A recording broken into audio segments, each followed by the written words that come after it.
Namaste and welcome. I'm Christina with Jai Bhakti Yoga Foundation, and today we are working on Utthita Parsvokonasana, extended side angle. Before we begin, be sure to subscribe below as we deliver new content, new videos, and classes daily on our YouTube channel. So let's begin. So if you have a chair that has an arm on it, I would encourage you to seek another chair. But if that's unable or not a possibility, then we are going to work around that. So the first things first is if you have a chair with an arm on it, then you're going to utilize that arm to place your arm on the chair.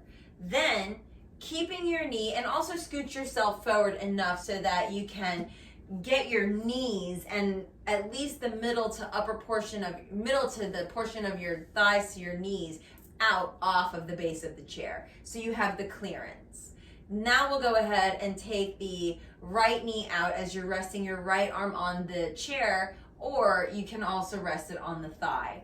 You're going to extend the left leg out to the side as best you can, keeping the knee in the same alignment as your toes. Okay, now you have that option, and I'll show you from this side, hand resting on the arm of the chair or on your thigh and extending the leg out here, just in the same direction. So you're pressing still actively towards the outside edge of your foot while lifting up through the inner arch of your foot and engaging the adductor and the quad. You'll also feel the sensation of engagement through your calf muscle as it wraps down into the heel. Your front leg, the left foot, you're resting here, and you have the option to keep the right hand on your right hip.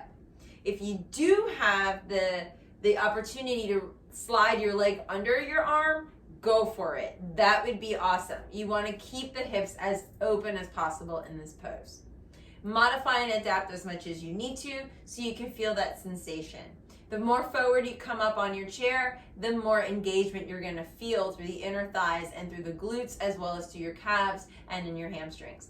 Now, for those of you without the arms of the chair, you're in luck. You're going to utilize the space to support the thigh completely. To begin, what you want to do is place your right thigh fully on the chair like we did in the Warrior Two pose. And from here, press actively to the outside edge of your left foot. Rest your forearm on your thigh and utilize it to open up through the knee, drawing the knee out in the direction of your pinky toe. You're going to feel the openness through the hip flexors here. Your right palm will be facing up towards the sky. Your left hand can be at your hip, holding your lower back. It could be at the back of your head, placing your head into your hand and opening up here, or if you prefer, reaching the bicep over the ear and reaching in the corner direction of the room. Now, in the other direction, you can also explore maybe keeping the hand in the inner thigh or in the inner hip flexor, so as to remind yourself to keep rotating the hip back as you rotate your heart up towards the sun. To transition this pose into standing variation, you have a couple of other options.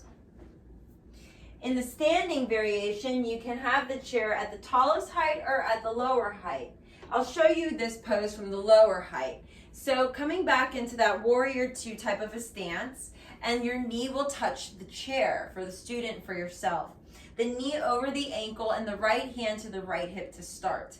The left hand can either remain here or can touch the chair itself, and you have the opportunity now to roll that right hip back, hand to hip, or you can take the hand over. You can, again, bend the elbow and stay here. You can also encourage the student to keep opening up the hip with their hand. So these are a couple variations. If the student was using the upper portion of the chair, then they could rest their forearm on the chair, they could rest their hand on the chair, they can hold their hip, they can hold both and utilize the chair as a base or a wall variation. I hope this helps you with your practice and your journey. Again, we'll learn together. If there's any questions, comments, or concerns, I'm all ears, and I always love to learn along with you. Hopefully this helps you, and let's grow together. Remember to subscribe below. May the light in me honor the light in you. Namaste.